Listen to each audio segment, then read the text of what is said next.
साथीहरू आज हामी मकै भाँच्न आइरहेको छौँ। दिउँसोलाई नास्ता हरियो मकै देख्न सक्नुहुन्छ हाम्रो मकैबारी। यो चाहिँ हाम्रो बिउ हो। यहाँ चाहिँ पछि मकै फालेर खेतमा रोप्दैछौँ। रोपाइ गर्न बाँकी छ। अनि यो हरियो मकै चाहिँ हामीलाई दिउँसोको नास्ता र सिराङ सरलाई पठाइदिनु। खासै हरियो मकै त छैन, कताकति छ, त्यही पनि पठाइदिन्छौँ साथीहरू। उहाँ चाहिँ बसेर हेरिराख्नु भएको छ। मैले यति धेरै मकै भाँचिसकेँ। उहाँ चाहिँ कामै सघाउनुहुन्न मलाई। यो के नि अब यो लगेर हामी जाँदैछौँ घर। त्यसपछि सिराङ सरलाई पठाइदिन्छौँ साथीहरू। सिराङ सरको मम्मीले रिसिभ गर्नुहुन्छ। मैले चाहिँ मकै यस्तो डल्लो पारेर ल्याएँ।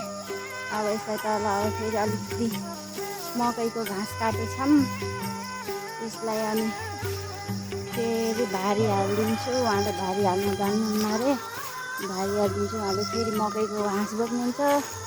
म चाहिँ यो मकै बोक्छु साथीहरू। म चाहिँ यस्तरी हिँडिरहेको छु साथीहरू। अब हामी घर पुग्नु लाग्यो। उहाँ चाहिँ मलाई छोडेर गइसक्नु भयो अगाडि। बाई बाई साथीहरू।